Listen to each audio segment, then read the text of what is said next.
समस्त को स्वागत। आशा करी समस्ते बहुत भलरे थिबे।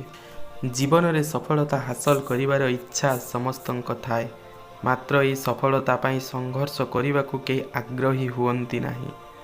वास्तव में बिना संघर्ष रे मनीष सफलता पाई पारे, किंतु से केबे महान होई पारे नहीं। तेबे मने रखंतु बंधुगण, स्वर्ण रे स्वर्णता सेतेबेले आसे जेतेबेले से निआरे ताते और हातुड़ीर माड़ खाए।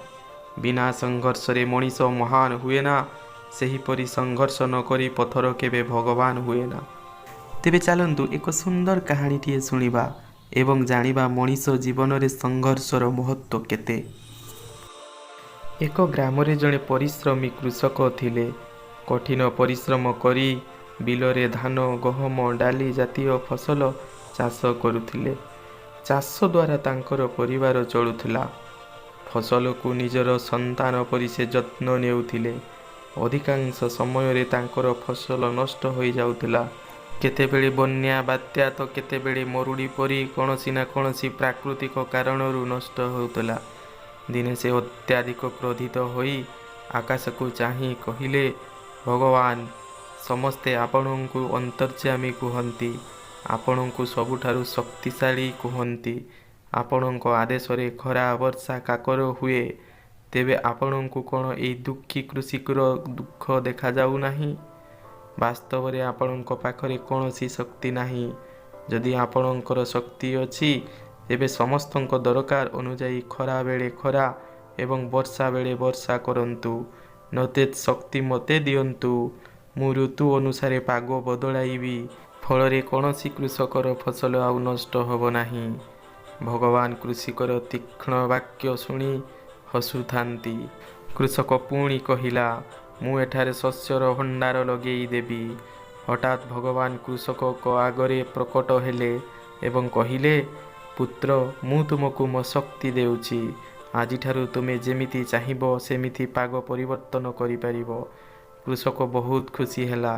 किछि दिन परे गहम चाष आरंभ कला। जेतेबेले जेमिति पाग दरकार सेमिति पागरे परिवर्तन कला।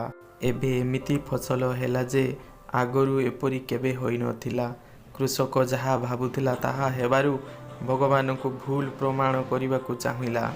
किछि शस्य नहीं भगवान पाखक जाई कहिला, ए शस्य देखी आपणଙ୍କୁ आपणଙ୍କର नियति रे निश्चित परिवर्तन करने को बाध्य हेबे। किछि दिन परे गहम कटागला, किंतु गहम दाना गुड़िक भितर फंपा थिला। कृषक कपाल रे हाथ देई माटी उपरे बसी पड़िला। आकाश को चाही कहिला, भगवान ये क्यों पापर दंड आपण मते देउछंती? कृषकर आखिरु लुह झड़ी पड़िला। कृषकर एपरी अवस्था देखी भगवान कहिले, पुत्र तुमे शस्य को संघर्ष करने को देई नाह। खरा वर्षा बन्या बात्यारु निजर अस्तित्व को बंचाइबा पाई जदि सेमाने संघर्ष करिथान्ते, तांको भितरे शक्तिर संचार हुअंता एवं सेमाने भूतरु शक्त एवं पूर्ण होइथान्ते। कृषक निजर भूल बुझी पारिला, भगवान को क्षमा मागी घर को चलीगला। तेणु बंधुगण, मनीष जीवन में सफलता पाई संघर्ष एकांत आवश्यक। बिना संघर्ष रे पाइथिबा सफलता केवल क्षणिक मात्र, ताहा केबे आमको आनंदित करि परिबो नाही। सेहीपरि संघर्ष बिना केबे केही महान हेई परिबो नाही। तेणु संघर्ष नकले आम भितरे पूर्णता आसीपारे नाही। जदि कहानीटी आपको भल लगी तेबे चैनल को निश्चित सब्सक्राइब करिवे आ आमको सपोर्ट करिवे। Thank you.